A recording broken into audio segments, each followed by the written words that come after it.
Okay. Okay, got it? Yeah.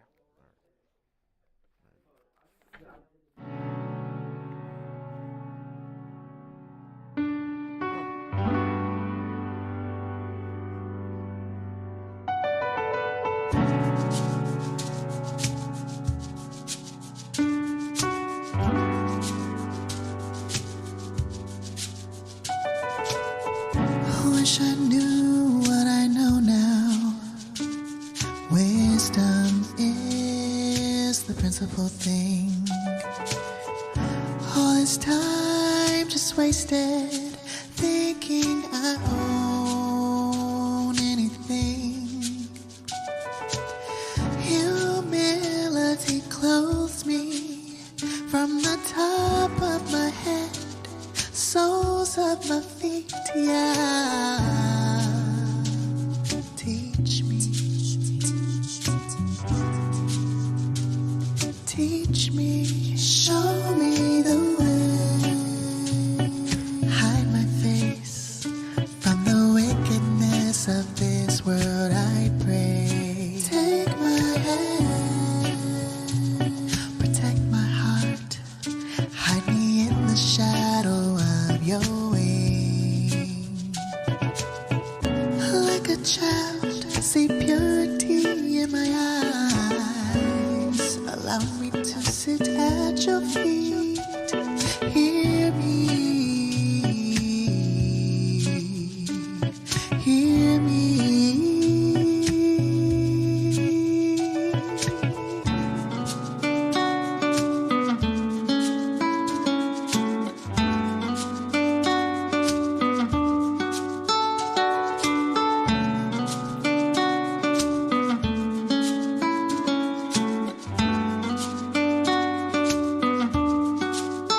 Show me your ways, teach me your paths. I'm yielding to your will. Your loving commitment will endow me, surround me in my coming and my going. Cleanse me, purge me.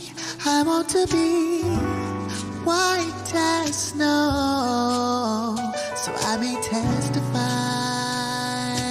of your love to those in search of you. Show me the way. You desire truth, the inward parts you make me know you. Take my hand, casting all my cares, refresh me with the waters of life. Like a child crying softly, forgive me. Allow me to approach your throne. Know me, yeah. Know me.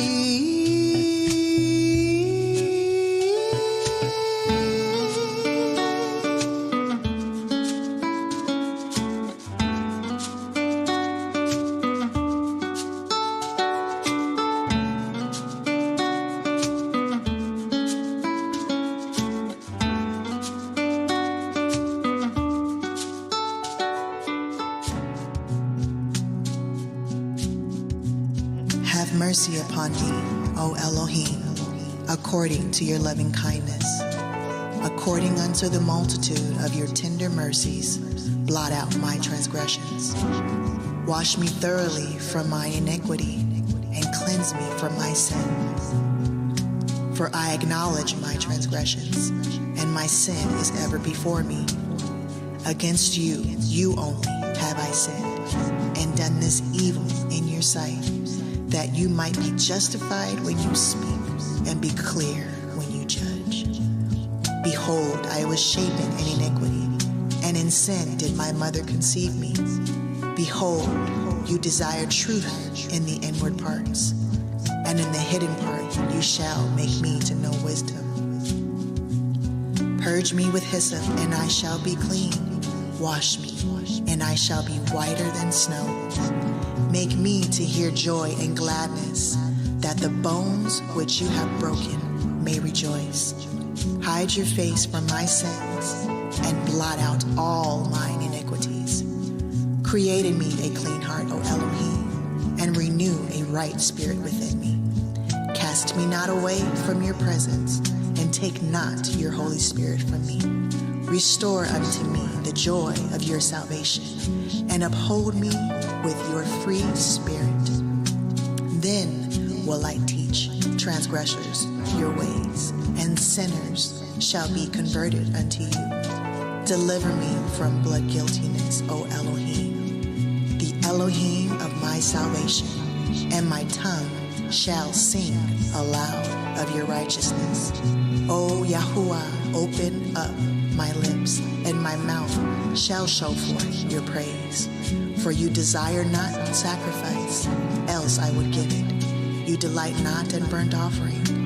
The sacrifices of Elohim are a broken spirit, a broken and a contrite heart. O Elohim, you will not despise. Do good in your good pleasure unto Zion. Build you the walls of Jerusalem. Then shall you be pleased with the sacrifices of righteousness, with burnt offering and whole burnt offering. Then shall they offer bullocks upon thine altar.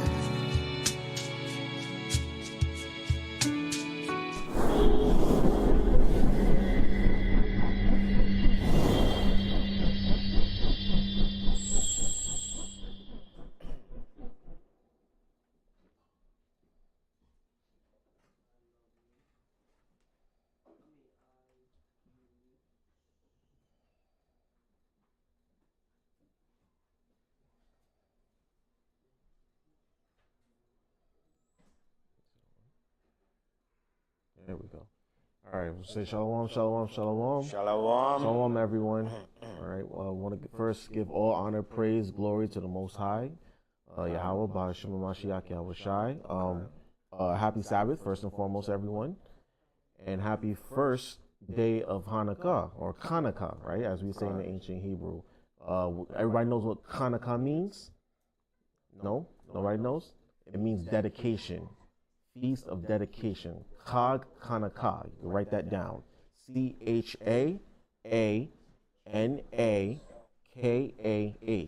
Right? CHANUKKAH. It means dedication. And this is one of our feast days that we, I don't want to say made up on our own, but this is a feast day that we chose to dedicate the temple back to the Heavenly Father. Okay? First, everyone please put their phones on silent and vibrate or whatever have you. No noises, no interruptions. We're going to give the Most High his due. My phone's on vibrate, silence. Is this anybody's first Hanukkah service? Okay, 1, 2. First Hanukkah services, brothers? Okay, what is y'all understanding of Hanukkah? Anything that you know about it? Any ideas that you've had before? Okay, that's part of it. What else?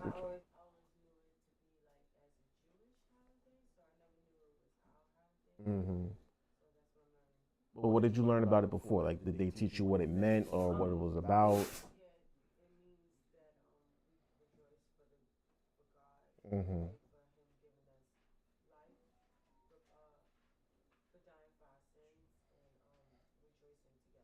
Okay. All right. Well, tonight we're actually going to go into some of the history behind Hanukkah, where it came from, why we celebrate it, what it means, and what its importance is to us as Israelites. Okay. But before we do that, of course, I always give honor to the Sabbath day because remember, it is a Sabbath day. Oh, by the way, my name is Yaraph. I'm sorry, I wrote some of the new brothers and sisters who are here. My name is Yaraph. Okay, I've been here in the House of David for 6 years. Well, thank y'all for coming tonight. This is our beautiful feast day. I'm glad to see everyone here. Glad to see family. And of course, you know, this is what we do every Friday night here at the House of David, 191 Howard Avenue, Brooklyn, New York. Come join us. Okay, we have Sabbath night classes on Friday nights from 8 p.m. to approximately, give or take 10 o'clock. We try to do it as the sun goes down, especially during these winter months when the sun goes down a little earlier. So we try to do it from sundown to about, maybe a couple of hours. And then we come back later on Saturdays, Saturday afternoons, from approximately 12 p.m. to maybe 2:30, 3 o'clock. So please come join us. Come learn the truth about your nationality. Come learn the truth about the Bible. And so I always want to give honor first on the Sabbath day whenever I teach the Friday night classes. So if we can go to Exodus 20 and 8 real fast. Exodus 20 and 8. This teaches us about the Sabbath day.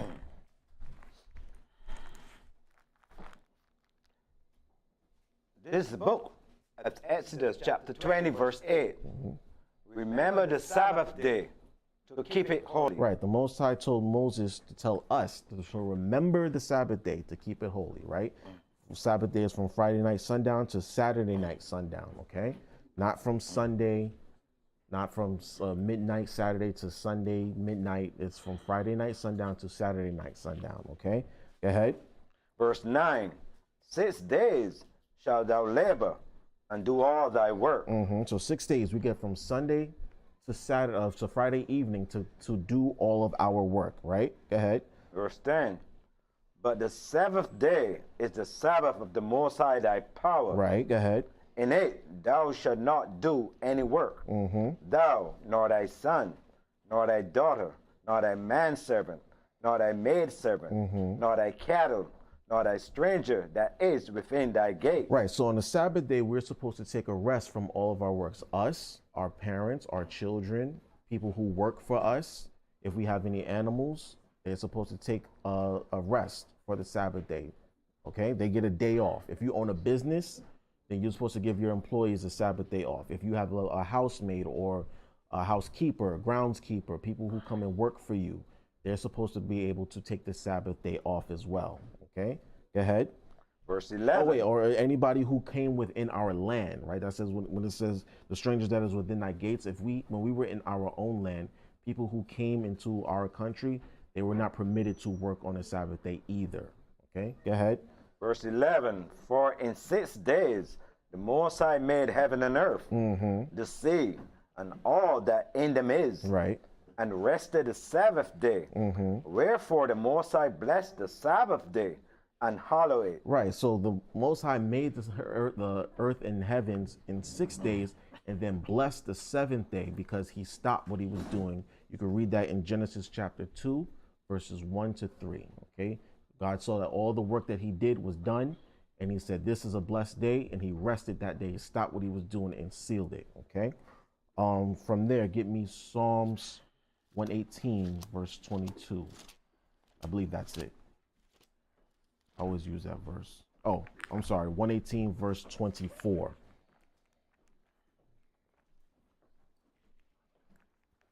This is the book of Psalms, chapter 118, verse 24. This is the day which the Most High have made. We will rejoice and be glad in it. Right. Well, this is the day that the Most High has made, the Sabbath day, the first day of Hanukkah, and we will rejoice and be glad in it. Why? Because every Sabbath day and every Hanukkah we get a step closer to our salvation. And that's what we're looking forward to. So whenever we come to another high holy day, another Sabbath day, we get closer and closer to our salvation. Okay? So, like I said, this is our first day of Hanukkah, and tonight, I'm not going to go through all of it. What I'm going to do is I'm going to lay the foundation and the groundwork for why we celebrate Hanukkah and what it means and where it came from, okay? Because it's an 8-day feast, and throughout this entire feast week, we will be celebrating and honoring this feast week, okay? So we're going to start with Deuteronomy chapter 16, verse 16. I'll try to hit as many of the solid points that I can in the time that we have allowed, so that way people can get the understanding of what it is. This is the book of Deuteronomy, chapter 16, verse 16. 3 times in a year shall all thy males appear before the Most High thy power, in the place which he should choose. Right. So in the beginning, when we first got these commandments, when we were in the wilderness, right, we were given 3 specific high holy days where the men were supposed to appear before the Most High in the place that he chose, right? There were 3 specific high holy days that we were meant to be here for. Go ahead. In the feast of unleavened bread. Right. So the first one was the Feast of Unleavened Bread, which we also call the Passover, correct? Go ahead. And in the feast of weeks. Right. The Feast of Weeks, it culminated on the day of Pentecost, right? We know that as Pentecost. Go ahead. And in the feast of tabernacles. Right. In the Feast of Tabernacles also. So it said that that was the feast for the fall, right? And it says, go ahead. And they shall not appear before the Most High empty. Right. So when we celebrated these high holy days, we were supposed to come before the Most High with an offering. We couldn't come empty-handed. We had to offer something, right? Now notice that Hanukkah is not on this list, right, of the major high holy days where we were required to be there. But Hanukkah was still prophesied about in the scriptures, right? So when we were supposed to celebrate the Feast of Unleavened Bread, the Feast of Weeks, and the Feast of Tabernacles, Hanukkah came later, okay? But it was still prophesied about. And we're going to read about that prophecy in Daniel chapter 8.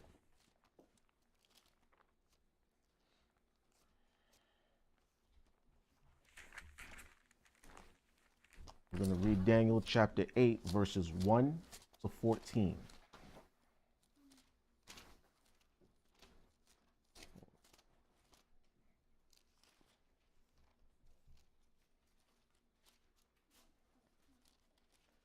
Now, Daniel was a prophet that we read about during his time in Babylon.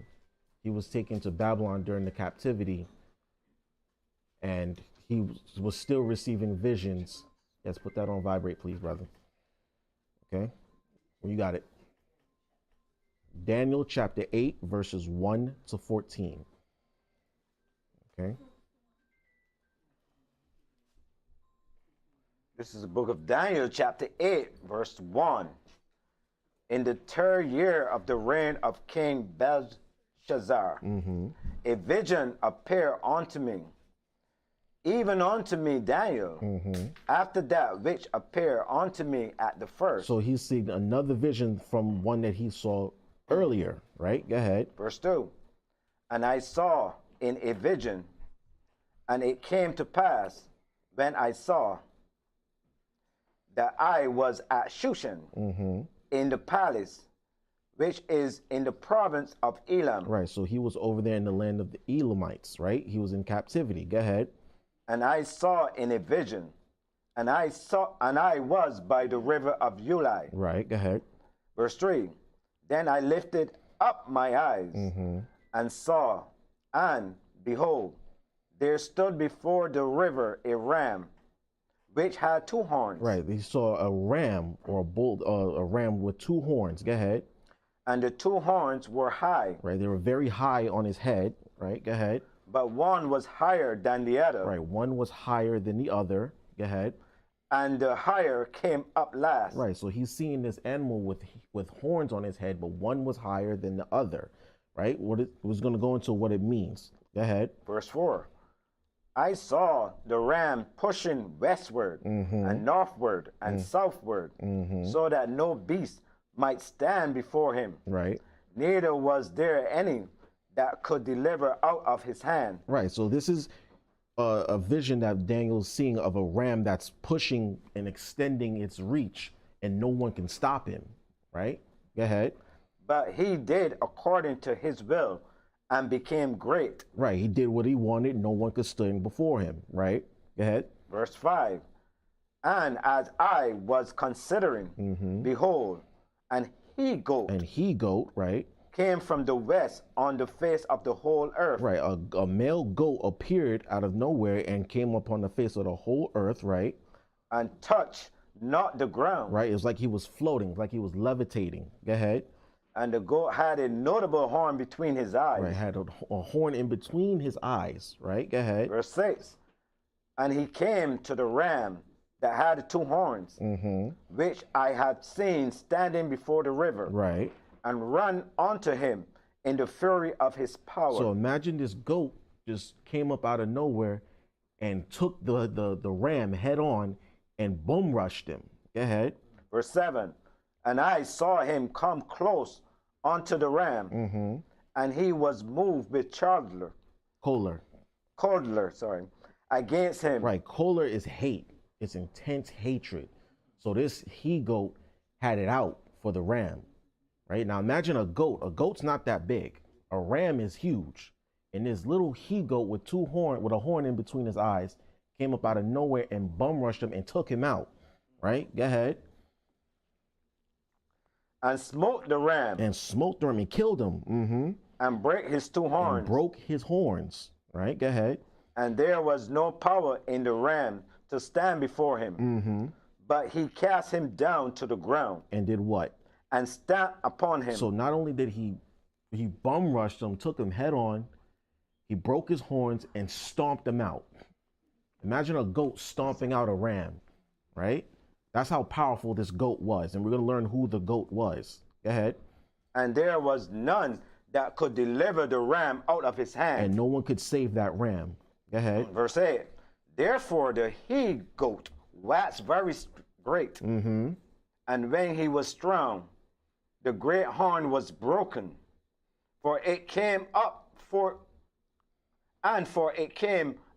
4 notable ones towards the 4 winds of heaven. I want y'all to highlight that right there. And it came up 4 notable ones toward the winds of heaven. Okay, we're going to go into who the notable ones are in a few minutes, but I want y'all to highlight that and remember that verse. Okay, go ahead.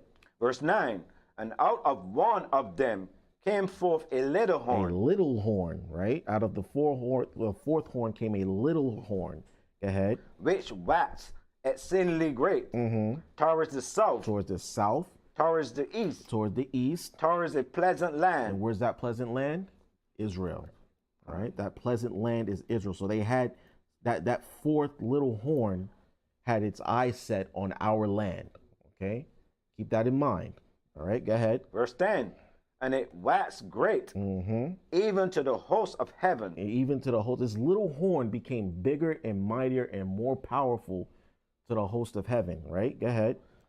And it cast down some of the host and of the stars to the ground. Right.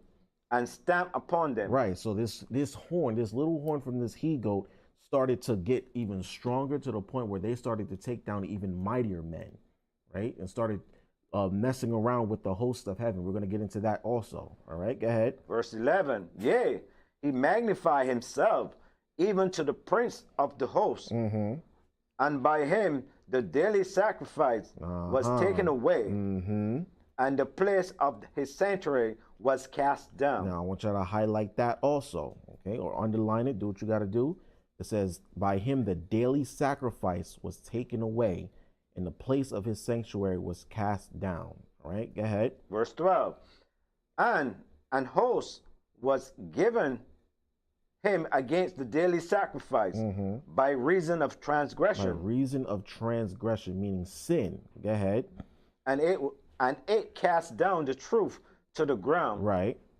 And it practiced and prospered. Right. So it says, and a host was given him against the daily sacrifice by reason of transgression. Meaning basically he sold his soul to get his power and to able to stop everything that was righteous in the earth, namely us, namely what we were doing in the world, right?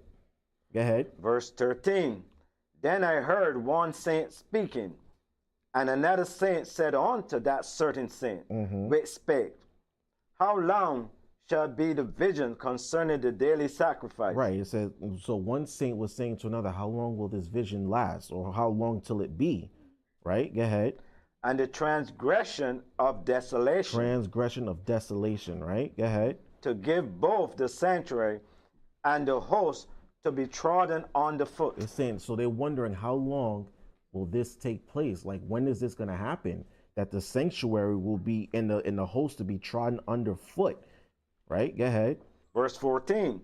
And he said unto me, unto 2,300 days. Then shall the sanctuary be cleansed. Right, so I want you to highlight the 14th verse also, because that's the prophecy of Hanukkah right there.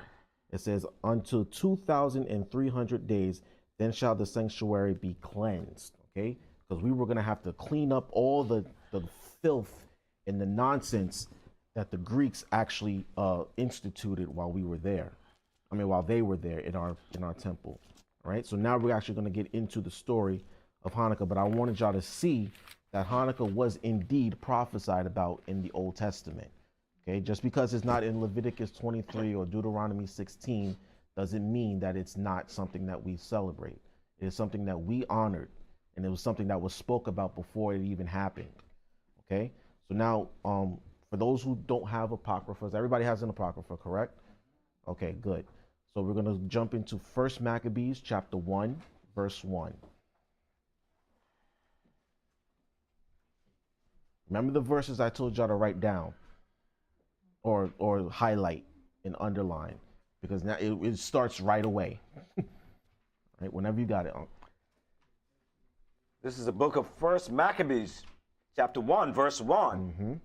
And it happened after that Alexander, the son of Philip, the Macedonian. And the Macedonian. So Alexander, the son of Philip, who the world knows as Alexander the Great, right? We say Alexander the Greek because he wasn't great.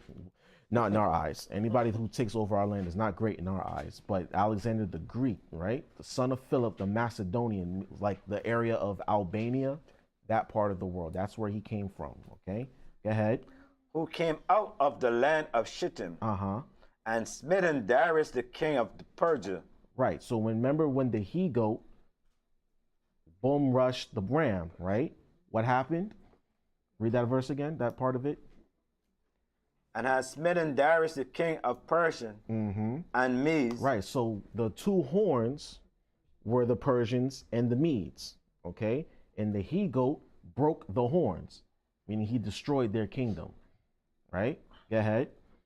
That he reigned in his stead, the first over Greece. Right, so that he-goat took over, and remember it said that he kept pushing outward also and had his eyes set on the pleasant land. So when you look at Alexander's empire, his empire expanded from Greece all the way out east to India. He had one of the largest empires in history. And we're going to read that again. Go ahead. Verse 2. And made many wars. And won many strongholds, and slew the kings of the earth. Remember, the he-goat was stomping out everything in its path, right? He was killing kings, he was making many wars, and got to the host of heaven where he could stomp them down under his feet. This is how strong this empire was under Alexander, right? Go ahead. Verse 3. And went through the ends of the earth. Went through the ends of the earth, from this end to that end. Go ahead. And took spoils of many nations. Insomuch that the earth was quiet before him. Right. Whereupon he was exalted, and his heart was lifted up. Remember the characteristics of that he-goat. We go back to Daniel 8 real fast. That he-goat was getting very hubris. So he had a lot of hubris going on, right? It said, verse 10, it said, and it waxed great even to the host of heaven, and cast down some of the hosts and the stars to the ground, and stomped on them, right? That's how mighty and give me some word. He was very the he-goat was going. He was getting there. He was up there, and Alexander had a lot of cockiness to him. He had a lot of pride, I should say. He was a very prideful man, as you can see. Go ahead. Verse 4. And he gathered a mighty strong host, and ruled over countries, right, and nations and kings, who became tributaries unto him. Right. So all these countries that he took over, they started paying tribute to him. Right. Go ahead. Verse 5. And after these things, he fell sick, and perceived that he should die. Right, because Alexander actually died very young. He was only 33 when he died, right? Everybody in here except me is probably older than that, right? He only lived to be 33 years old. Yahushua lived to be 33 years old. So just imagine. And he only reigned for about, what, 12 years, it says? Right. So just imagine in a short amount of time, he got a lot done.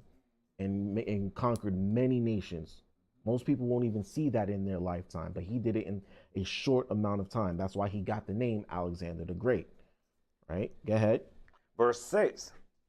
Wherefore he called his servants such as were honorable and had been brought up with him from his youth, and parted his kingdom among them while he yet alive. Right. So while he was alive, before he passed away, he was able to part his kingdom up, right? And the four kingdoms that we read about, or the four generals that we learn about, the four horns, if you will. All right. So I want you to write this down. Okay. So the four generals, and I believe Ash has gone over this in some of his steward classes, but just for reiteration purposes, right? The first one is antagonist, right? I'm gonna spell that out for you. Antigonus, right? Antagonist or antagonist, right? And he ruled the Macedon part of the kingdom, which was where Alexander was from, Macedonia, which was like Eastern Europe, Iran, that area, that part of the world, right? Then you have Ptolemy, right? Ptolemy, Ptolemy, right? Ptolemy.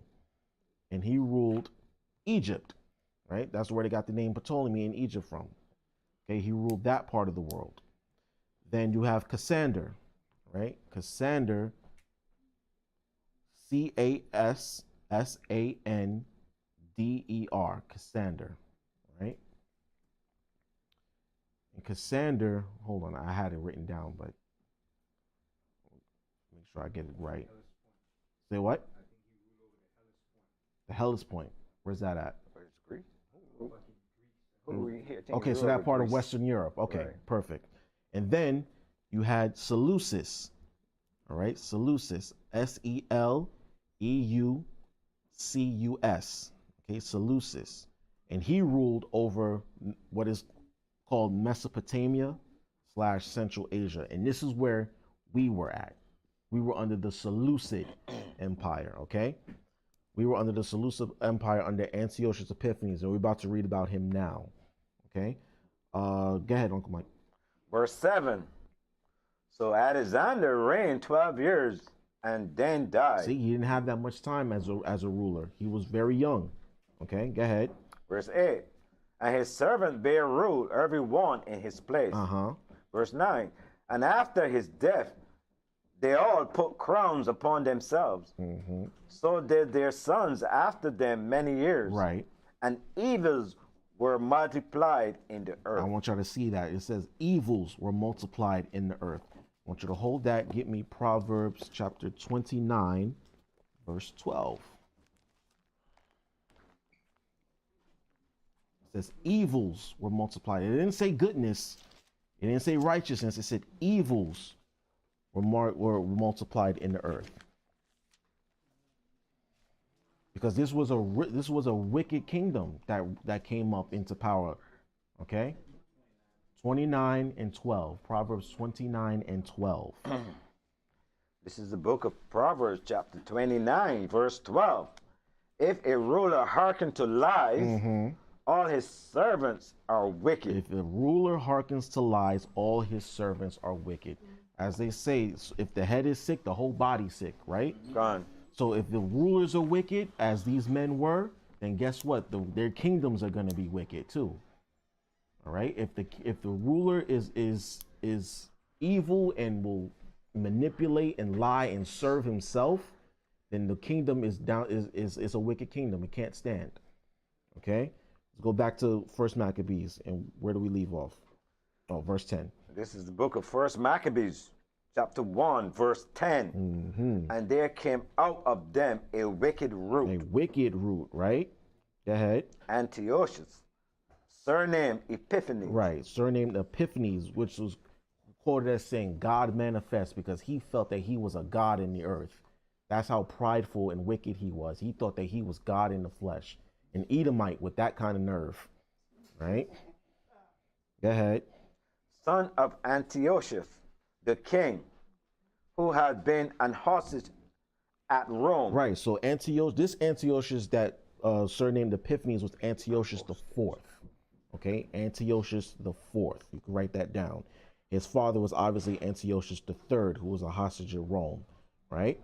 So he was part of Alexander's army, so to speak, his rulership council. Go ahead.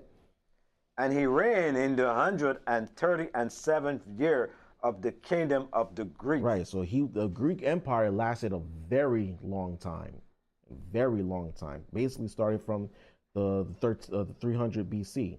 Okay. Whenever someone asks you when did white supremacy start, it started with the Greeks. Okay. They were the harbingers of white supremacy. You ever heard people say that the Greeks are the cradle of civilization, as if they were the ones who started math and science and, you know, philosophy, and they're the ones who started all of this? No. Okay. It started way after everybody else. They're late to the party, if you will. That's right. Okay. Go ahead. Verse 11. In those days went there out of Israel wicked men. Now, you know, wherever their wickedness is, we are surely to follow, unfortunately. Okay. Go ahead. Who persuaded many, saying, let us go and make a covenant with the heathen that are round about us. Right. For since we departed from them, we have had much sorrow. Now, we know that this is us because every time things are going wrong in the world, we want to join around with the heathen and say, listen, ever since we've left them, things have gotten so much worse for us. We can't get it together, so we might as well join them, right? Hold that. Get me Psalms 106, verse 35. Yeah, 106 and 35.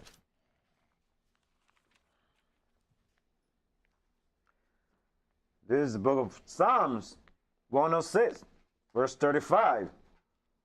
But were mingled among the heathen and learned their works. Right, so this is exactly what we're reading. We mingled with the heathen because we thought that we were better off joining them instead of saying, nah, we not, y'all keep y'all foolish ways, we'll keep our own ways. We said, no, let's join them. Let's make a covenant with them, because ever since we left them, things have gotten much worse. Go ahead, read on. You read 36. Oh, 36. And they served their idols. And we served their idols, right? Which were a snare unto them. And this is a common theme throughout the Bible. Every time we started mingling with the nations, we started to learn their customs, learn their ways, and serve their gods and serve their idols. It's a common theme, right? In fact, you read 37 too. Verse 37, yea, they sacrificed their sons and their daughters unto devils. Right, and this is what the heathen do even to this day, right? And we get caught up in it all the time. We sacrifice our sons and our daughters to their gods, right? I give you a perfect example. We have our children in the world, they celebrate wicked holidays like Christmas or Thanksgiving, Easter, Halloween, right? We have them serving their gods and their idols, sacrificing them to devils, okay? Instead of teaching them about Hanukkah, right? And real quick, I want to say this because it's just really, you have to really think about it, right? The holidays that the world celebrates, right? What do? They reinforce white supremacy, right? When you look at Christmas, it enforces white supremacy. When you look at Easter, it reinforces white supremacy. Thanksgiving is the epitome of white supremacy. But Hanukkah in itself is about resisting white supremacy and Hellenistic culture, because we didn't want their influence on us like that. We didn't want to serve their idols and their gods and their nonsense. We didn't want to be with them. We didn't want to do the things that they, well, as you can see, a lot of us did, but for the most part, we resisted that. And that's why this holiday is special.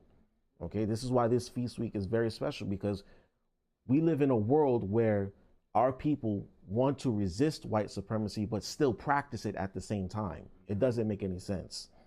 Okay, you can't say that you're about black power and black liberation, but still want to celebrate white man's holidays. Right. It doesn't make any sense. So this holiday is special because it teaches you how we resisted white supremacy head on. Okay, so that's why this holiday is extremely special, and I'm glad that we actually have it. Okay, we can go back to First Maccabees. Where do we leave off? At verse 12. Okay. Read verse 11 again, please. This is the book of First Maccabees, chapter 1, verse 11. In those days went there out of Israel wicked men who persuaded many, saying, Persuaded many, right? Now, it only takes a few. It only takes a few to persuade the many, okay? Especially those who have a little bit of clout, a little bit of pull, who are very persuasive or who are popular, to say, you know what, let's join them. Let's do this, let's do that. They call them influencers now, right? If you have social media, you know what an influencer is. People who literally just put stuff out there just so you can do it. Whether it's a trend, whether it's fashion, whether it's whatever. People who are very influential can get you to go off against the Most High, right? Go ahead. let's go and make a covenant with the heathens that are round about us. For since we departed from them, we have had much sorrow. Go ahead. Verse 12. So this device pleased them well. Right. They were like, you know what? It's a good idea. We should make a covenant with the heathen. Let's sell out our own people, sell out our God, sell out our temple, our country and countrymen, right? Let's leave our customs and join them. They're the winning team, right? Go ahead. Verse 13. Then certain of the people were so forward hearing that they went to the king, who gave them license to do after the ordinance of the heathen. Right. So our people literally went to the king and said, we want to join you, right? We want to join your customs. We want to do what you do. We want to be just like you, right? Go ahead. Verse 14. Whereupon they built a place of exercise at Jerusalem, according to the customs of the heathen. Now, this is what you call a gymnasium, right? And I want you to write that down, gymnasium. And it literally means naked exercise, place of naked exercise. So if some of you brothers and sisters who like to go to the gym and work out, you see why people dress the way that they do at the gym, whether they're wearing very little or very whatever. It's because of this. This is a Greek custom. Okay, they were literally butt naked in these areas, lifting weights and whatnot. Okay, this is why athletes dress the way that they dress, right? Why they have uniforms the way that their uniforms are, right? Wrestlers, they don't wear anything. They basically wear nothing when they fight, right? All because of this, right? Read that again. Verse 14. Whereupon they built a place of exercise at Jerusalem, according to the customs of the heathen. According to the customs of the heathen. Now, we did it like they did. We had our own customs when it came to exercise and fitness and overall good health. But the way that they did it was very vulgar and very pervasive. Okay, when you see a person's nakedness, it's enticing. Right? Whether you see a woman's nakedness or the other way around, it's very enticing. So that's how they did it. Remember, they were full of debauchery and evil and lewdness, right? Because of this is how they did these things. Have you ever seen like ancient Greek statues? How do they show them? Naked, muscular, right? Say that again? Right. They're all that's what they were into, right? So when you look at, even if you look at ancient sculptures of some of our biblical figures, right? Like if you go on Wikipedia right now and you search King David, they have a picture of a statue of David and he's half naked. It's madness, right? Madness because of this. All because of verses 11 through 14. Because we wanted to join them when it came to this. Okay, go ahead. Verse 15, and made themselves uncircumcised, and forsook the holy covenant, right, and joined themselves to the heathen, and were sold to the mischief, to do mischief. Sold to do mischief, meaning we sold ourselves out. Okay, we sold ourselves out. All right, go ahead. Verse 16, now when the kingdom was established before Antiochus, he thought to reign over Egypt, right, that he might have the dominion of 2 rams. So now Antiochus started to get greedy. Okay, go ahead. Verse 17. Wherefore he entered into Egypt with a great multitude, with chariots and elephants and horsemen, and a great navy. And you know, we were all up in that army. You know, he recruited all of our sellout people who wanted to join him. You know, he sent us off to war, to die, to expand his kingdom, right? Go ahead. Verse 18. And made war against Ptolemy, king of Egypt. And Ptolemy was afraid of him and fled. And many were wounded to death. Right, so Ptolemy punked out. He said, I don't want to fight him, right? His army's too strong. Go ahead. Verse 19. Thus they got the strong cities in the land of Egypt, and he took the spoils thereof. Go ahead. Verse 20.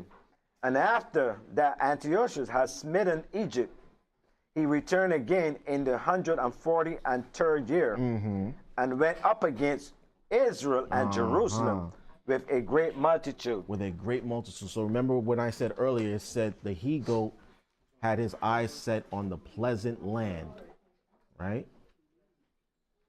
Everybody paying attention? Okay. It said the he-goat had his eyes set on the pleasant land. So it says when in the 143rd year, he went up against Israel and Jerusalem with a great multitude, right? This is where he comes for us now. Go ahead. Verse 21. And entered proudly into the sanctuary. Right, here we go. And took away the golden altar and the candlestick of light. Right, that candlestick light was the giant menorah that we had in the temple, right? Go ahead. And all the vessels thereof. Right, and all the vessels, the holy vessels, the cups, the wash pots, the showbread, all those other things. Go ahead. And the table of the showbread, and the pouring vessels, and the vase, and the censers of gold. Right, where we had the incense that we would burn. Go ahead. And the veil. Right. And the crowns, and the golden ornaments. Everything. That were before the temple. Right, go ahead. All which he had pulled off. So he went into our temple, took all our, I don't want to say artifacts, but all of our material, everything that we held to keep the temple running, he took all of that with him. He ransacked the temple, just like the Babylonians did. Babylonians did the same thing. Okay, go ahead. Verse 23. He took also the silver and the gold and the precious vessels. Also he took the hidden treasures which he found. Right, so all of our hidden treasures, he took all that too. Go ahead. Verse 24. And when he had taken all away, he went into his own land, having made a great massacre, and spoke very proudly. Right, so remember that little horn started to expand and reach the stars of heaven and stomped on it. So he took all of our stuff and kept it moving, right? And went back in his own land with our stuff in it, right? Go ahead. Verse 25. Therefore, there was a great mourning in Israel. Is that a problem? Yeah, keep going. In every place where there were. Verse 26. So that the princes and the elders mourned, the virgins and the young men were made feeble, and the beauty of women was changed. Right. So once we caught wind of this, that's when Israel went into mourning. All right. Once we saw that our land was desecrated, our temple was ransacked, and it was empty, and it was turned over, looked like somebody robbed the place. Right. You ever walk? Well, I don't. Hopefully, this has never happened to any of you, but sometimes when you see people come home and they see that their house has been ransacked and robbed, it's devastating. Okay. So just imagine we walk into here and all of our stuff is gone. Somebody just turned all the tables over, stolen the computer, took where's the menorah at? Oh, it's over there. Took everything, right? We would be like, dang, like they really got us. We got, right? That's how we were feeling. Okay. Jump down to verse 40. Yeah, start at verse 40.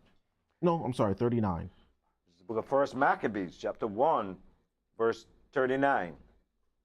Her sanctuary was laid waste like a wilderness. Her feasts were turned into mourning. Actually, you know what? I'm sorry, Mike. Go to verse 30. I want to read verse 30 to 32. Then we're going to jump down to 39. This is the book of 1 Maccabees, chapter 1, verse 30. Yeah, because it's going to drive the point home a little bit. And spake peaceably words unto them, but all was deceit. Because when you read verse 29, it says that the king sent people to collect tribute from us, collect taxes from us, but now they were being deceitful about it. Okay, just like Esau does. He sends in his representatives, and then he comes later with his foolish people, and that's when they really tell us what's going on. Go ahead. For when they had given him credence, he fell suddenly upon the city. Right, so we accepted these tributaries, these chief people, because we thought that they were just coming to collect taxes, but now here's what they really came for. Go ahead. And smote it very sore, and destroyed much people of Israel. So many of our people were put to death by this chief tributary collector. Go ahead. Verse 31. And when he had taken the spoils of the city, he set it on fire. He set the city of Jerusalem on fire. Okay? Jerusalem was literally hot at the moment. Okay? Go ahead. And pulled down the houses and the walls thereof on every side. On every side. So he just completely set the city ablaze. Came to collect taxes. Said he was coming to collect taxes, but literally just put us all to death and burned the city down. All right? Go ahead. Verse 32. But the women and children took their captive and possessed the cattle. Of course. They took our women and our children captive. All right? Now we could jump down to 40. Yes. First Maccabees chapter 1 verse 40. As had been her glory, so was her dishonor increased. Right. Go ahead. And her excellency was turned into mourning. Right. So we saw what was going on and we went into a state of mourning. Right. Go ahead.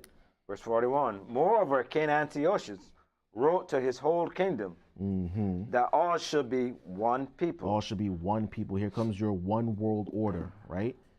What does it encompass? Go ahead. Verse 42. And every one shall leave his laws. So all the heathen agree according to the commandment of the king. Right. So Antiochus puts out a decree that we all should be we should be all one human race, that as we hear it today. There's no race, but there's the human race, right? We hear that all the time. It's the same rhetoric. And it's coming from the same people. Only Edomites say stuff like this. Okay? Seriously, because you have some of us who believe this, but it mainly comes from them. They were the ones pushing this. Why? Because Esau has no heritage. Right? He has no inheritance either. Right. All the nations have their portion. Israel has their portion, but Esau, what does he have? He has a legacy of what? Destruction and death and murder and pillaging, right? There's nothing left for him. So he wants everybody else's portion, okay? So that's why he's writing this. Because literally, how do you conquer the known world, right? All these kingdoms, and then you come around and say, we should all be one people. We're all one race. Who does that? Esau does that. He's the only person that does that. Even Nebuchadnezzar didn't do that, right? We certainly don't do that because we know who we are. We know that we're different from everybody else. But Esau is the one who says, no, everybody's the same. We're all equal. We're all God's children, right? What's up? Always. He can't sit still. He doesn't keep it home. So he wants everybody else's portion, takes it, and then says, look, we're all the same. We're all one in Jesus, right? He's a liar. There's no other point to put it. There's no other way. Go ahead. Verse 43. Yeah, many also of the Israelites consented to his religion. Of course. So this is where we get into Hellenism, right? Uncle Mike, please get out your Zondervan, right? We're going to define Hellenism or Hellenist, right? And it's very specific towards us, as you'll see. If any of you have this Zondervan Bible Dictionary, if you don't have it, I recommend that you get it, right?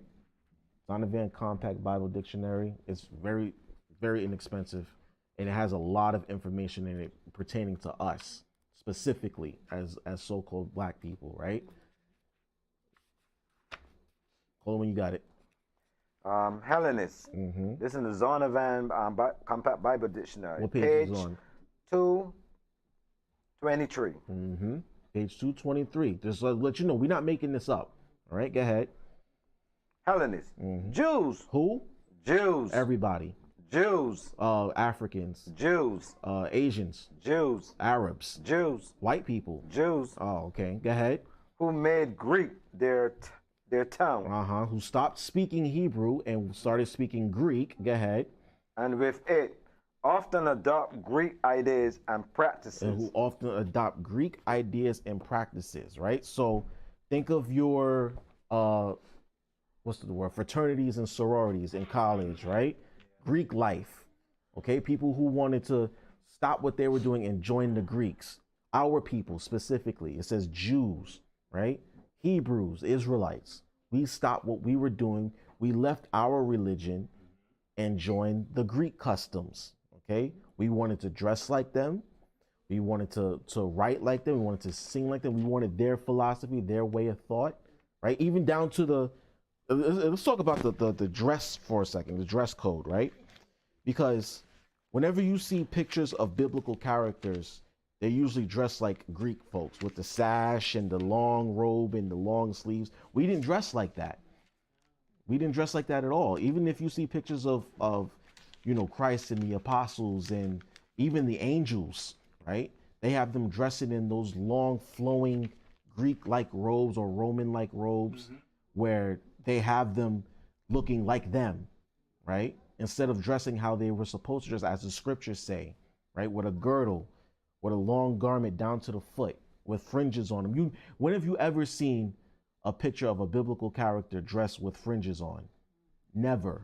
I've never seen it, ever, right? Have them looking like Greek philosophers.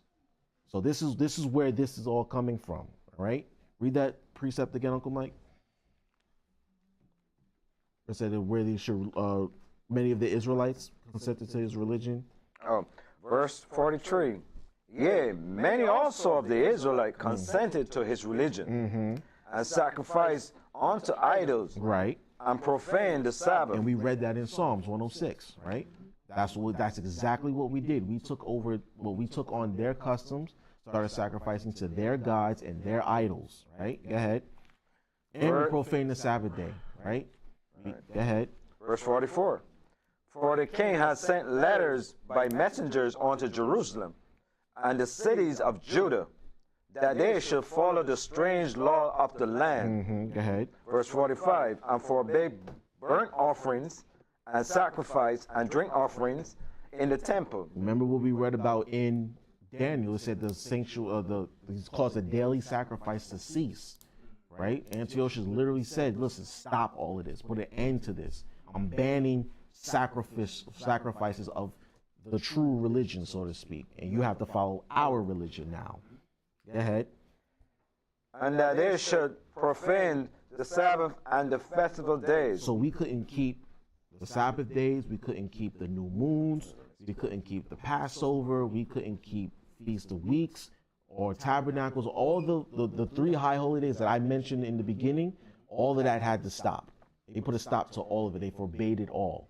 And these were the days that we were supposed to celebrate, right? These were the days that the Most High said that we had to come to him. And we couldn't come empty-handed. So now this heathen is telling us, no, you can't do that no more. You do what I tell you. And a lot of us went along with it, right? Go ahead. Verse 46.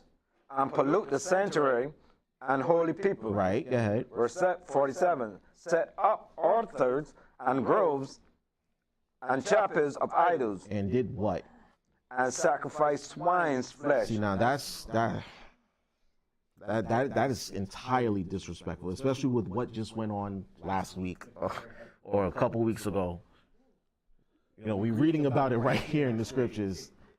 I love my brothers, but there's no. Go ahead, brother. I don't want to think that, but it's possible. It's very possible. So there was a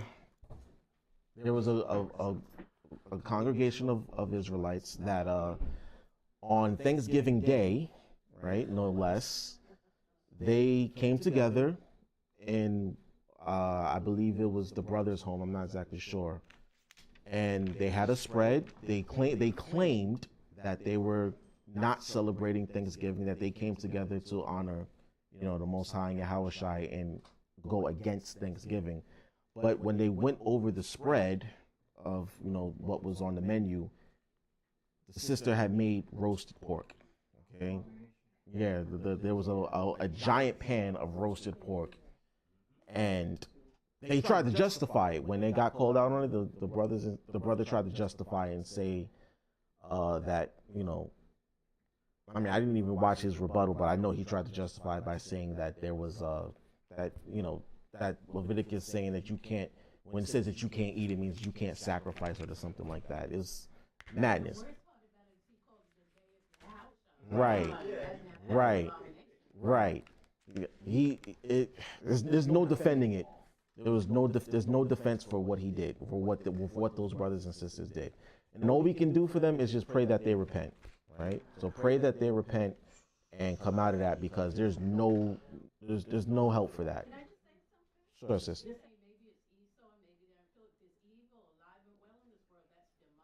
Oh yeah, 100%. 100%. Like you're reading, we consented to this evil, right? They were the harbingers of it, but we went along right with it, so that makes us just as guilty, right? Now those brothers, they know. If they call themselves Hebrews, they call themselves Israelites, they're supposed to know swine's flesh is an abomination. There's no other way around it.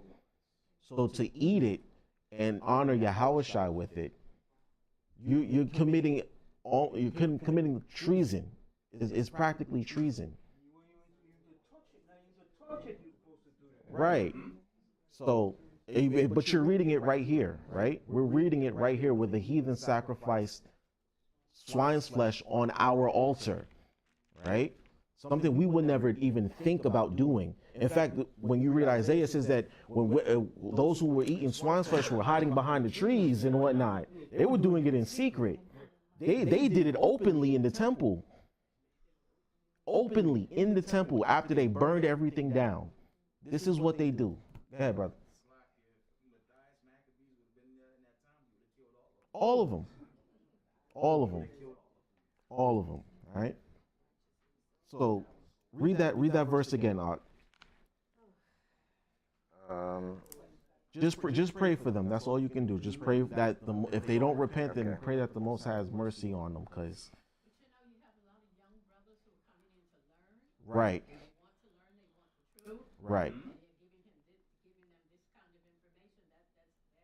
And it's up to us to put a stop to it. And thankfully, most Israelites who were, basically practically everyone who saw it called it out for what it was, which was wickedness. It was evil. Okay, and they have to be corrected. So just pray for them. That's all I can say. Just pray for them. Go ahead, Unc. This is the book of 1 Maccabees, chapter 1, verse 47. Set up altars and groves and chapels of idol, and sacrifice swine's flesh and unclean beasts. And unclean beasts. So there were other unclean beasts that they sacrificed on the altar too, not just swine. But notice that it said swine specifically, because that was an abomination of the highest order. All right, go ahead. Verse 48. That they should also leave their children uncircumcised and make their souls abominable with all manner of uncleanliness and profanation. Right, so it says that they also leave their children uncircumcised, so our boys were not getting circumcised, and they were making their souls abominable, meaning that their very essence, the very nature of their being was unacceptable to the Heavenly Father, was abominable. He detested them. Little children, right? We were sacrificing our children to devils, right? Go ahead. Verse 49. To the end they might forget the laws and change all the ordinances. Change all the ordinances, change everything. Surely you turn the world upside down, right? Go ahead. Verse 50. And whosoever would not do according to the commandment of the king, he said he should die. Right, so if you didn't get along with the program, guess what? You got put to death, right? No questions asked, you got put to death. Right, go ahead. Verse 51. In the same manner wrote he to his whole kingdom and appointed overseers over all the people, commanding the city of Judah to sacrifice, city by city. Right, not our sacrifices, but the sacrifices to their gods, like Zeus and Ares and all of them, right? Go ahead. Verse 52. Then many of the people were gathered unto them, to wit, every one that forsook the law, and so they committed evils in the land. Right, evils in the land. Go ahead. Verse 53. And drove the Israelite into secret places, even wheresoever they could flee for succor. Right, so those of us who were still trying to keep the commandments and keep the law to the best of our ability in the land, we had to go run and hide, right? We had to go find places to flee so that way we can keep the laws. And guess what? It's going to come to a point of that again, where a lot of us are going to have to run for our lives so that way we can keep the laws. Okay? I want y'all to be prepared for that because it's coming to that point. All right, go ahead. Verse 54. Now in the 15th day of the month Caslu. Right, so Caslu is the month that we're in right now, the 9th month. So on the 15th day of the month Caslu, right, go ahead. In the 145th year, they set up the abomination of desolation. Oh, there it is, right, go ahead. Upon the altar, and built idol altars throughout the city of Judah on every side. Right, so they set the abomination of desolation upon the altar. You can read that in Daniel chapter 11, right? Verse, I believe verse 29 and 30, right? The abomination of desolation, right? When we saw that thing, we knew it was over, right? There was no coming back for us at that point, especially if we honored it, right?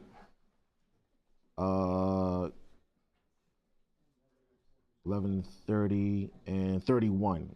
Slakia. Verses, you can read Daniel chapter 11, verses 30 and 31. Okay? Write that down and read it later on your own time. Okay? Yeah, we're going back to Maccabees. All right?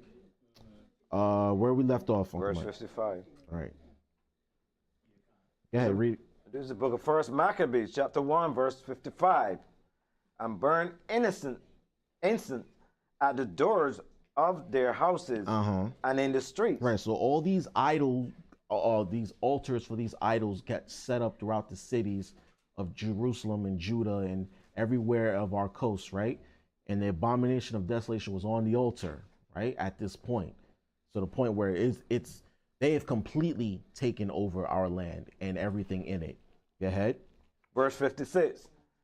And when they had rent in pieces the book of the law, which they found, right, they burned them with fire. Right, so they took our Bibles, right, our records, our holy records, our birth records. They took all these things and burnt them with fire. This has happened plenty of times before, because like I've said before, when we originally had the scriptures, they were not written on pen and paper like it is right here, right? They were on different forms of parchment, scrolls, leaf notes, all these different things. So they had to get rewritten because the material would not last long. So they had to keep written over and over and over and over again throughout the course of time until we got these, right? But unfortunately, when these heathens came in, they took our records and burned them off so that way we would completely forget our nationality, our laws, everything. They ransacked our libraries, took everything, all of our records, and burned them to a crisp. So that way we wouldn't even remember them. Right. Go ahead. Verse 57. And wheresoever was found with any, wheresoever was found with any the books of the testament, or if any consented to the law, the king's commandment was that they should put him to death. Right. So there was a point where if you got caught with a Bible, you got put to death, right? The Bible was banned in its own land, essentially, or even across his entire kingdom. If you got caught with this book, you got put to death. Okay, go ahead. Verse 58. Thus did they, by their authority, unto the Israelites every month, to as many as were found in the cities. Many is found in the city. Go ahead. Verse 59. Now the 5th and 20th day of the month, they did sacrifice upon the idol's altar, which was upon the altar of God Most High. Right, so that's tonight. So tonight they did that. They sacrificed an altar on the idol altar, which was on top of our altar. Right. Go ahead. Verse 60. At which time, according to the commandment, they put to death certain women that has caused their children to be circumcised. So all of our women, our sisters, our mothers, who were still trying to do the right thing by the Heavenly Father, if they found that they were circumcising their children, they killed them too. Right? So the sisters weren't safe. The women were not safe. Right? Remember in Deuteronomy 28, it said that they didn't regard the young, the old, the woman, the child. They didn't care. They came in and destroyed everything and everybody. All right, go ahead. Hold on. And did what to our babies? Read verse 61.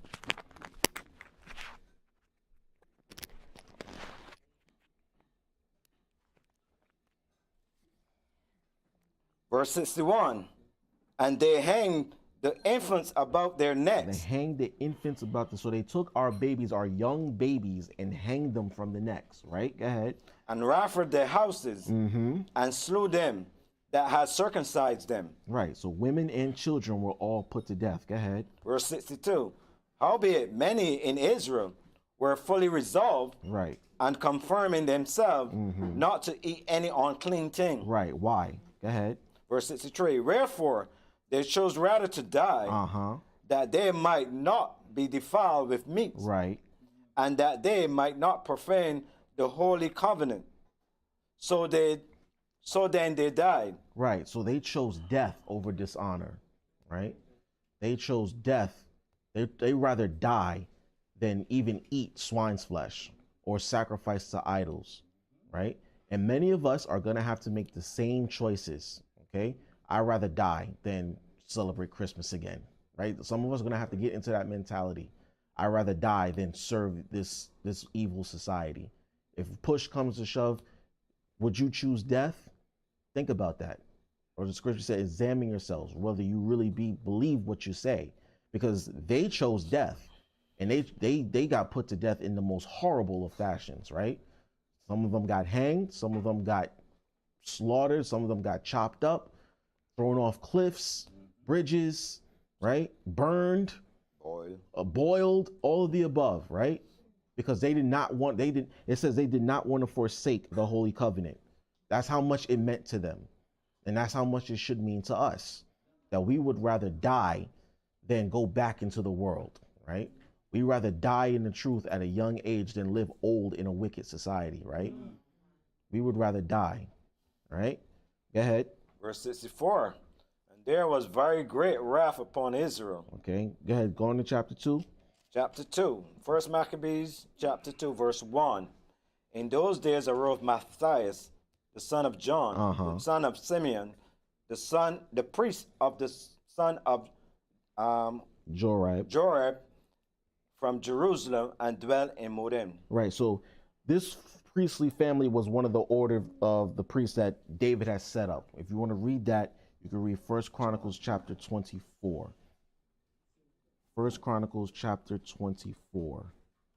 Okay? And also chapter 14. Okay, where you read about the different families, the different Levite families that served at the in the temple in rotation. Okay, there were different families that got set up and had to serve at this time. This family served at this time, and that time.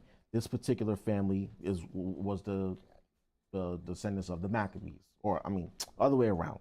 This particular family came from the family of Jorab. All right, go ahead. Verse 2. And he had 5 sons. Jonah, called H.O.D.C.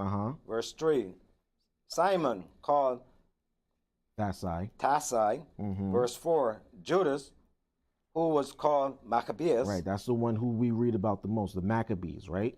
Maccabee means hammer. Okay, write that down. How do you say it in Hebrew? Makawath, I believe. It means hammer, right? Go ahead. Verse 5. Eleazar, called Avanan, and Jonathan, whose surname was Appius. Right. Verse 6. Hafiz. And when he saw the blasphemy that were committed in Judah and Jerusalem, Right. verse 7, he said, Woe is me! Wherefore was I born to see this misery of my people? Now, mind you, he's a priest, right? This is a priestly family, so they took this personal because they basically destroyed their office, their line of work, their duty, their calling. Their calling was destroyed because remember, the Levites were the priests. And since the temple was desecrated, all the holy vessels were taken away, and the altar now has an abomination on it. They took this personal, and he took this personal because he served in the rotation. His family, he comes from a family of priests who served with rigor and valor. So they took this personally, as they should, right? Go ahead. And of the holy city, and to dwell there, when it was delivered into the hands of the enemy, and the sanctuary into the hands of strangers. Right. Okay. So for the sake of time, jump down to verse 14. This is First Maccabees chapter 2, verse 14. Then Mattathias and his sons rent their clothes and put on sackcloth and mourned very sore. So if you want to link all these verses with one particular scripture, you could write Ecclesiastes 7 and 7. Surely oppression make a wise man mad. Because like I said, they took this personally, right? Their office, their calling, their passion was destroyed by these heathens. So surely oppression should make a wise man mad. To see the state of your people in a state of disrepair and oppression, really, it should anger you. It should drive you insane, as it did. Right? Go ahead. Verse 15. In the meanwhile, the king's officer, such as compelled the people to revolt, came into the city of Modin to make them sacrifice. Right. So this Edomite came into the city of Modin to convince the people to start to sacrifice these idols, right? Go ahead. Verse 16. And when many of Israel came unto them, Mattathias also and his son came together. Right, go ahead. Verse 17. Then answered the king's officer and said to Mattathias, On this wise, thou art a ruler and an honorable and a great man in this city. Right. And strengthened with sons and brethren. Remember what I said earlier when we read in the earlier chapter, right? That it only takes a few. So of course he's going to go to the most well-known man in this city, the ruler of the city, the leader, and say, look, come here, come sacrifice, so that way everybody else will fall in line with you, right? Go ahead. Verse 18. Now therefore come thou first and fulfill the king's commandment, like as all the heathen have done. Right. Yea, and the men of Judah also, and such as remain at Jerusalem. Right. So shall thou and thy house be in the number of the king's friends. Right. And thou and thy children shall be honored with silver and gold. So go ahead. I'm sorry. Finish the verse. And many rewards. So this is how they do. They try to get you to sell out and get you to compromise everything that you believe in for personal gain. Because he said, look, if you sacrifice as all the heathen have done and some of the people, your own people down in Jerusalem, you'll get many rewards. You're going to get a nice house, get a nice car, you get all this money and your great name and all this. Right, you'll be the first black man. Listen, you'll be in league with the heathen, with the king, and he's going to take care of you and this, that, and the third. Right? Go ahead. Verse 19. Then Mattathias answered and spake with a loud voice, though all the nations that are under the king's dominion obey him, and fall away every one from the religion of their fathers, right, and give consent to his commandments. He said, listen, all y'all can sell out, right? Y'all can leave your religion, you can compromise your beliefs and everything, this, that, and the third, but, go ahead. Verse 20, yea, will I and my sons and my brethren walk in the covenant of our fathers. Right. They said, me and my house, we're going to serve the Most High. We ain't going to serve you wicked devils and heathens. We're not going to do that. Okay? You can link that with Joshua 24:15. Me and my house, we will serve Yahweh. Go ahead. Verse 21, the Most High forbid that we should forsake the laws and the ordinances. Verse 22. We will not hearken to the king's words to go from our religion. Right. Neither on the right hand or the left. And we're not gonna sway. We're not gonna listen to you. We're not gonna follow your commandments. We're not gonna follow your religion. We're gonna stay the straight and narrow path. We're not gonna sway to the right. We're not gonna sway to the left. Okay. We have to have that same mentality. When people try to come up with us and try to get us to leave this and say, "Oh, you're in a cult. You're this. You're that." Okay. They try to insult you. They try to take away your livelihoods. Don't sway to the right or to the left, okay? Because this is the only truth here. There's nowhere else to go. There's no other reward better than this, right? Go ahead. Verse 23.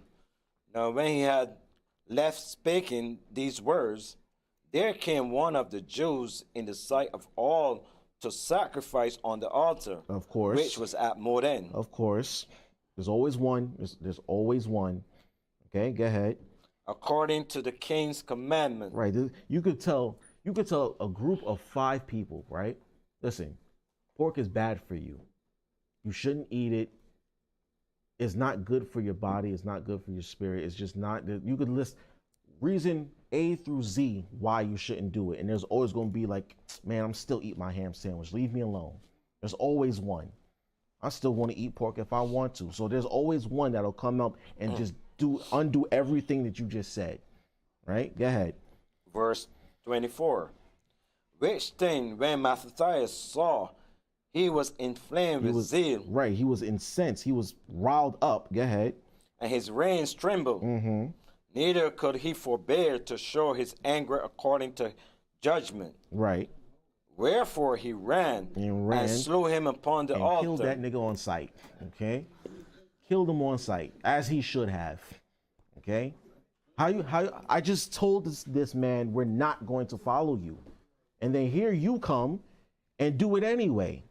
No, you have to die now. You have to die. There you go. It's gotta be the same spirit. It's gotta be. It has to be. There's no other way, because it always does. But at the same time, it's like, I just told this man, I'm the ruler of this town. I just literally said, we're not going to follow you. I literally just said it, and here you come with your nonsense and your foolishness. You have to die now. You're the weak link. You have to go. All right. Where are we at? 25. Go ahead. Verse 25. Also the king's commissioner, who compelled men to sacrifice, he killed at that time. And the altar he pulled down. So he killed the king's messenger too. Not only did he kill the Israelite that was about to sacrifice, he killed the messenger too, and probably sent the head back to Antiochus and said, here's your messenger. Don't try me. All right. Go ahead. Verse 26. Thus dealt he zealously for the law of the Most High. Right. And it just goes to show you there is righteous killings, right? There's a righteous killing. There's a way. Remember, the scripture says, do not commit murder, right? But when we committed evil and wickedness, then we had to put certain people to death. There was just no other way to come back from it, right? This was one of those times, okay? And this was a righteous thing that he did. He killed this man and his messenger. This is a righteous killing, okay? Go ahead. Yeah.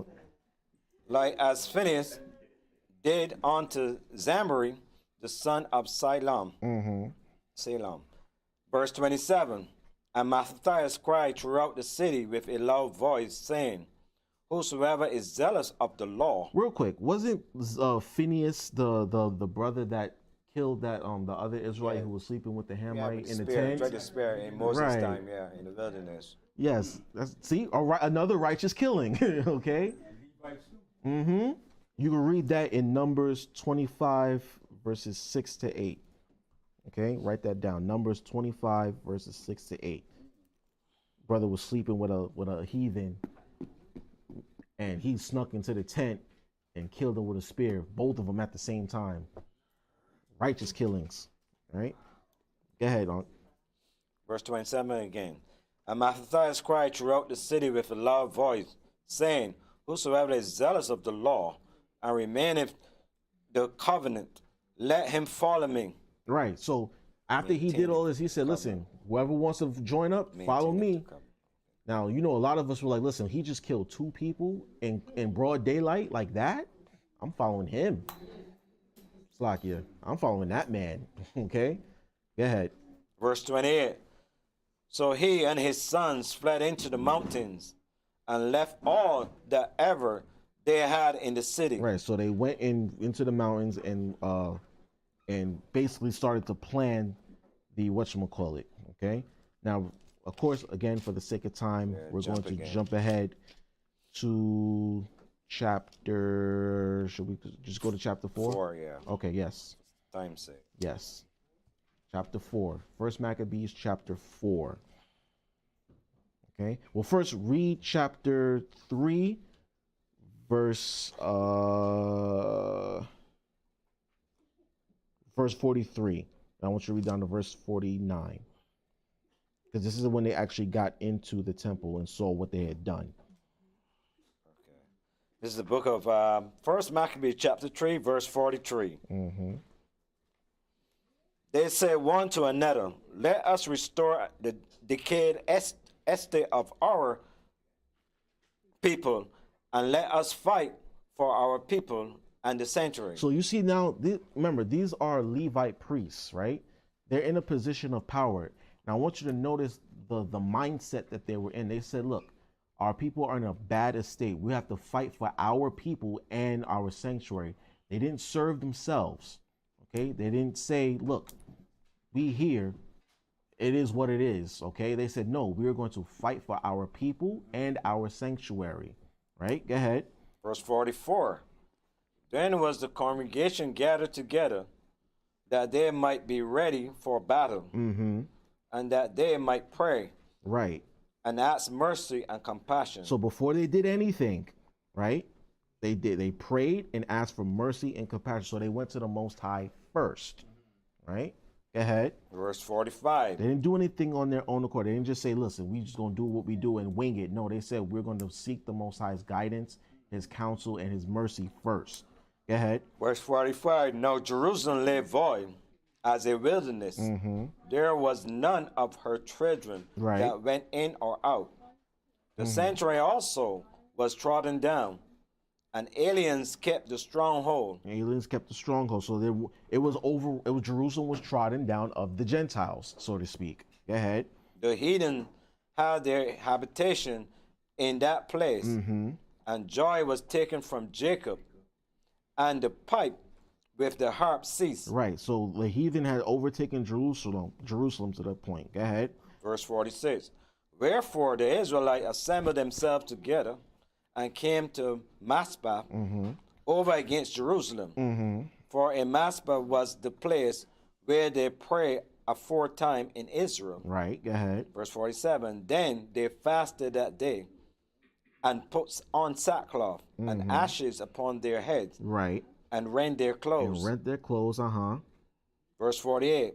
And lay open the book of the law, Right. wherein the heathen has sought to paint the likeness of their images. Right. That's what I wanted to get to. So this is how Christ became white, so to speak. Okay. The Caesar Borgia, exactly. That's how he came about.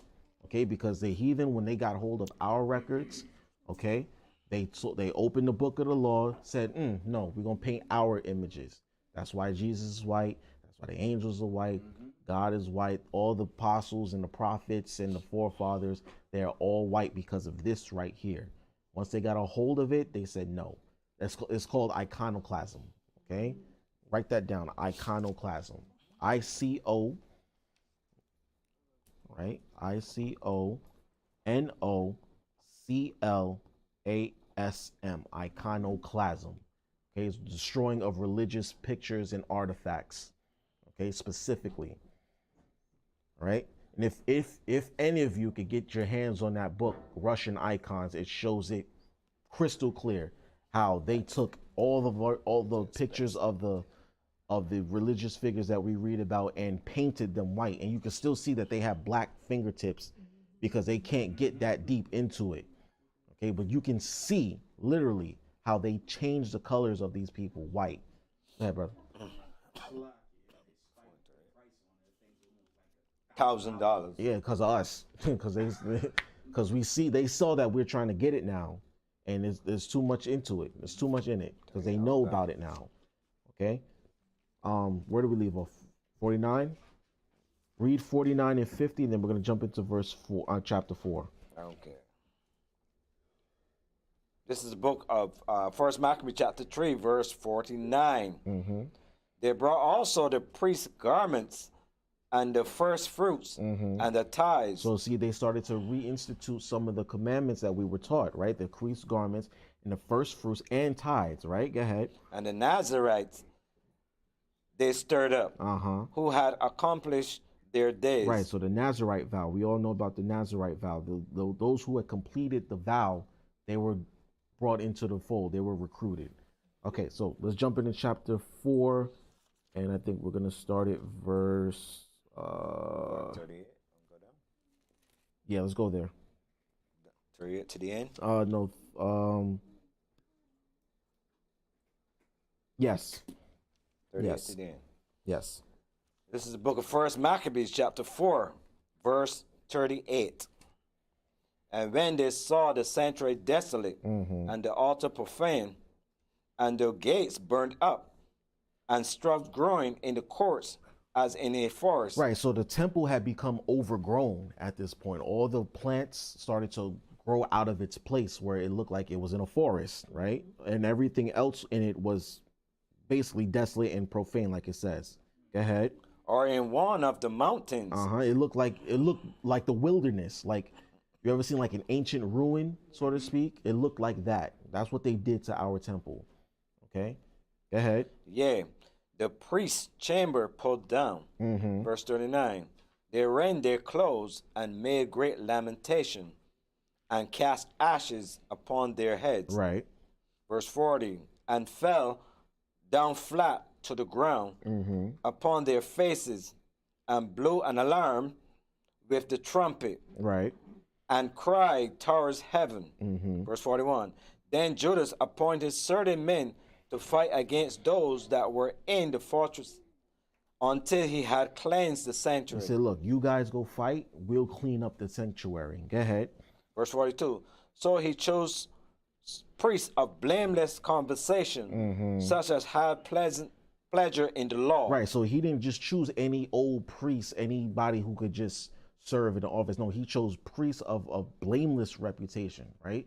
Someone who couldn't be compromised, someone who wasn't going to sell out, someone who wasn't going to give up, right? He said, no, look, we're going to choose these particular men that are going to help us clean the sanctuary. Go ahead. Verse 43, who cleanse the sanctuary and bear out the defiled stones into an unclean place. Unto an unclean place, right? So they took all they destroyed that altar of the idol, the abomination of desolation, took all that unclean stuff out of the sanctuary and put it somewhere else where other unclean places, other unclean things go. Go ahead. Verse 44. And when, as they consulted what to do with the altar of burnt offerings, which was profane, verse 45. What they think to do. Go ahead. They thought it best to pull it down. Pull it down. We can't, this thing can't stand. It's too vile. It's too violated, right? It's too, it's got a bad vibe to it now. It's got bad energy and a bad spirit on it. Go ahead. Lest it should be a reproach to them, because the heathen have defiled it. So imagine what else the heathen did on that altar. I'll let you use your imaginations, all right? Because if we say it out loud, we might get angry. Go ahead. Wherefore they pulled it down. Right, they said, nah, this thing is it's filthy. We can't have this. It's unclean. Think of say like some of you have a car, right? A lot of you have cars. You lend your car to somebody and you get it back in a condition that you didn't give it to them in. Or you let them borrow something of yours and they did God knows what with it. You don't want it back now. You can't, I can't use it. You keep it now. You did what with this? You did keep it. I don't want it. Or burn it. I don't want it. I don't want it anymore, right? It's the same thing what we did with this altar. The heathen did all kinds of nasty and gross, wicked, evil things on it to the point we said, listen, we can't even keep this thing standing. Bring it down. Right? Go ahead. Verse 46. And laid up the stones in the mountain of the temple in a convenient place, until there should come a prophet to show what should be done with them. Right. So they, of course, remember, we always needed the counsel of the prophets, right? The prophets always knew what to do in certain situations because they received messages straight from the Most High, right? Go ahead. Verse 47. Then they took whole stones according to the law and built a new altar according to the former. Right. So they went back into the scriptures, right? And said, how are we supposed to build this thing? And they said, oh, look, they found it. They said, we're going to build it just like this. It's going to look just the same. It's going to be made of the same material in the same fashion, the same dimensions. It's going to be just like it. Go ahead. Verse 48. And made up the sanctuary and the things that were within the temple, and hollowed the court. And hollowed the courts. Go ahead. Verse 49. They made also new holy vessels, and into the temple they brought the candlestick. They brought the giant menorah back, right? They found it, they got it back, and they brought it back into the temple, right? Go ahead. And the altar of burnt offerings and of incense, and the table. The table with the showbread. They rebuilt everything. Everything according to the fashion that we read about in the Torah. Go ahead. Verse 50. And upon the altar they burned incense, and the lamp that were upon the candlestick they lighted. Go ahead. That they might give light in the temple. So they set all the lamps on the menorah, they lit them all, so that way the temple could be filled with light. All right, go ahead. Verse 51. Furthermore, they set the loaves upon the table, the showbread, and spread out the veil, and finished all the works which they had begun to make. Right, go ahead. Verse 52. Now on the 5th and 20th day of the 9th month, that's tonight. Go ahead. Which is called the month of Caslu. Caslu, write that down. Caslu, okay? 9th month, 25th day. Caslu, that's tonight. Go ahead. In the 148th year, they rose up bedtime in the morning. Verse 53. And offered sacrifice according to the law upon the new altar of burnt offerings which they had made. Exactly. So on the same day that the heathen sought to destroy and desecrate our temple, we cleansed it and started a new temple, basically. We cleansed it, set up a new altar, and started sacrificing again on the same day that they sought to desecrate ours. Go ahead. Verse 54.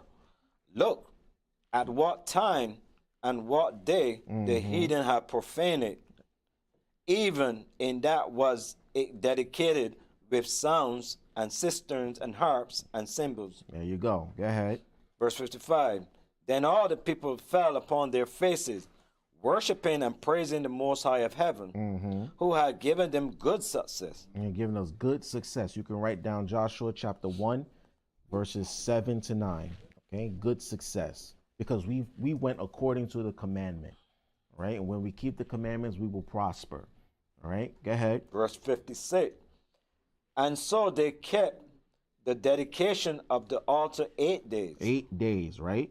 That's starting tonight. We kept the dedication of the altar 8 days. Go ahead. And offer burnt offerings and gladness, and sacrifice the sacrifice of deliverance and praise. Deliverance and praise. Go ahead. Verse 57. They decked also the forefront of the temple with crowns of gold, and with shields. And with shields, And the gates and the chambers they renewed, and hang doors upon them. So it was like the temple got renewed again. It got renewed. And we decked it out. We made it as beautiful as we could with what we had at the time. All right? Go ahead. Verse 58. Thus was there very great gladness among the people. Right. For that the reproach of the heathen was put away. Right. So we resisted white supremacy, and we staved it off, and we fought it off. Right? Go ahead. Verse 59. Moreover, Judas and his brethren with the whole congregation of Israel ordained that the days of the dedication of the altar should be kept in their seasons from year to year by the space of 8 days, from the 5th and 20th day of the month Casu, with mirth and gladness. So the 25th day of the month Caslu, 8 days. Now, mind you, Hanukkah is the only high holy day that really overlaps months, okay? Because it goes into the 10th month. All right? Go ahead. Verse 60. At that time also they built up the Mount Zion with high walls and strong towers round about, Right. lest the Gentiles should come and tread it down, as they had done before. Right. So we fortified the temple this time. We built higher walls and a stronger foundation. That way they couldn't just come and ransack it like they did before. Okay? Go ahead. Verse 61. And they set their garrisons to keep it, and fortify Basura to preserve it, Right. that the people might have a defense against Idumea. All right. Idumea. Okay. Now write that down. Right. We all know this, but Idumea is the Greek name for Edom. Okay. Who is the so-called white man. Now, with that, okay, that's really the end of the lesson. Like I said, I wanted to start a foundation of it because, again, it's an 8-day feast, right? Now, who knows why it's 8 days? Anybody know?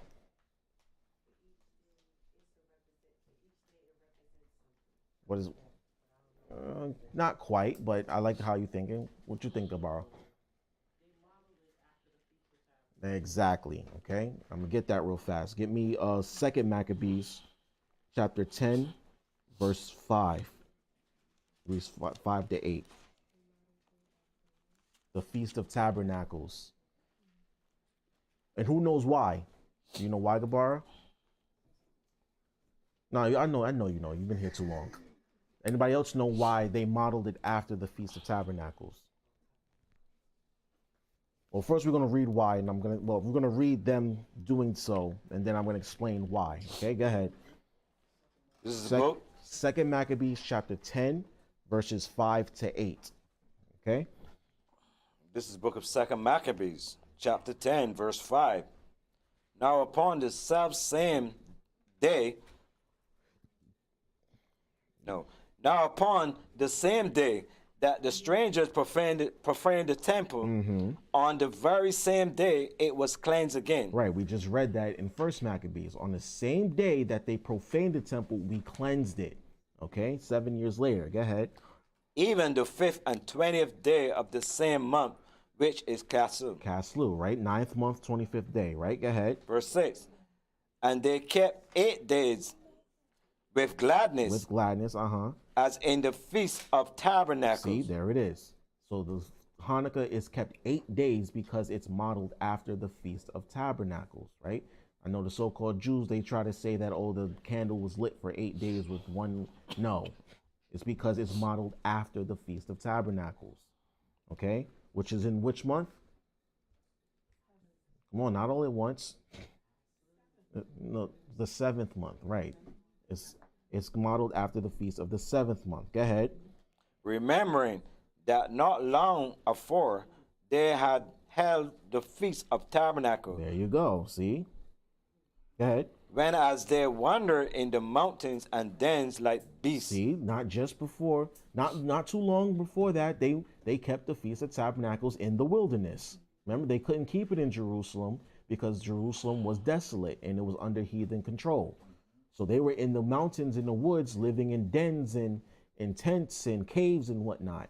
Okay, go ahead. Verse 7, therefore, they bear branches and fair boughs and palms also, right, and send psalms unto him that had given them good success in cleansing his place. There you go. See, so they modeled it after the Feast of Tabernacles. Now, another reason why they modeled it after the Feast of Tabernacles is because the original temple was dedicated during the Feast of Tabernacles. Okay, and you can read that in 1 Kings. I believe it's chapter 7. I could be wrong. Which chapter was that? Where Solomon prayed over the temple. Oh yeah. 1 Kings 8. Thank you. Yeah. Appreciate that. we won't read it right now, but you can read First Kings chapter 8, right? Verse 2, right? In fact, read that really fast. Read it really fast. First Kings chapter 8, verses 1 and 2.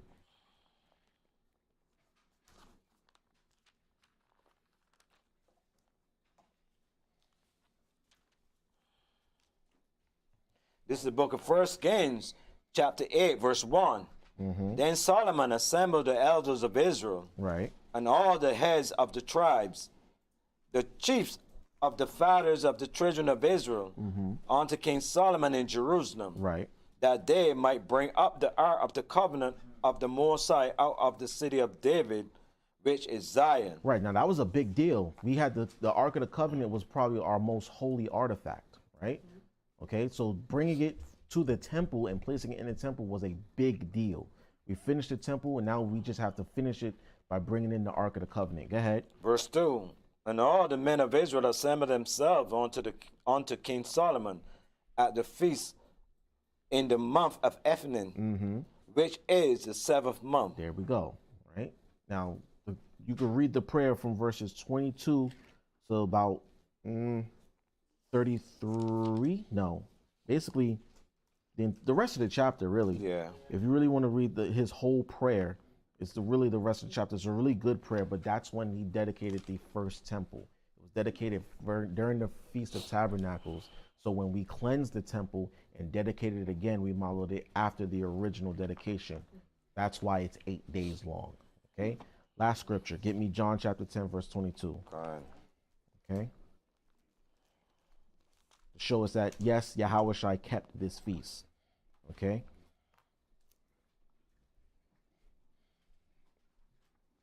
This is the book of John, chapter 10, verse 22. And it was at Jerusalem, the feast of dedication. The feast of the dedication, right? Go ahead. And it was winter. It was winter. Now, normally, this feast day is in winter. It's not quite winter yet, but we're there, right? We're just about there. Okay, go ahead. Verse 23. And Yahushua walked in the temple in Solomon's porch. So he was there during the feast day. He was in the temple during the feast. Okay. Now you can read 24 just to, get for context. Verse purposes. 24. Then came the Jews around about him and said unto him, How long do thou make us to doubt? If thou be the Christ, tell us plainly. Right. So the people were trying to put pressure on him, saying, "Look, if you're the Messiah, can you just tell us now what's the hold up?" All right. So I just wanted to go there to show y'all, yes, Christ kept this holy day. Okay, he kept this feast. Right. All right. I hope y'all got something out of the class. Again, this was the foundation. There's 8 more days of this. Well, 7 really. There's 7 more days of this. So if any of the other teachers who will be here tomorrow and throughout the rest of the week, they'll go into the meat and potatoes of it all. They probably will do so. But again, I hope y'all got something out of the class. I really hope y'all did.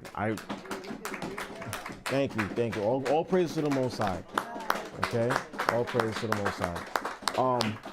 I actually do have a little bit of personal connection to this holy day because tonight actually marks my 10th year in the truth. So, all praise. Yeah. No, 2013.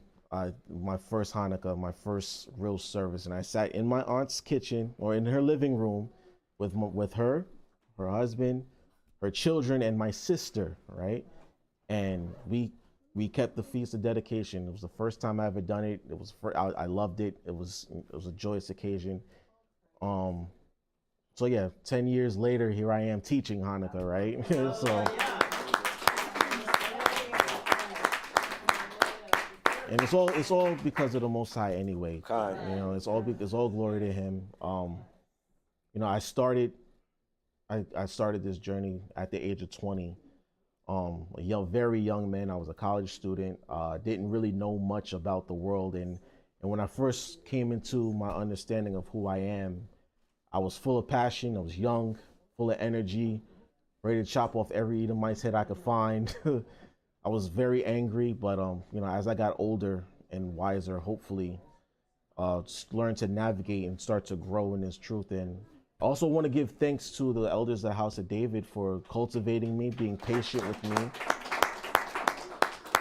watching me grow, helping me grow. I went from sitting in classes to teaching on the street, teaching Friday night classes, and now I'm here teaching Hanukkah classes, and who knows, reading for Passover services and whatnot. So I just want to thank the elders for trusting me with this and letting me teach tonight. So hopefully we keep this thing going and keep it going. All right, let's feast. All right, shalom everyone. All right, Ben.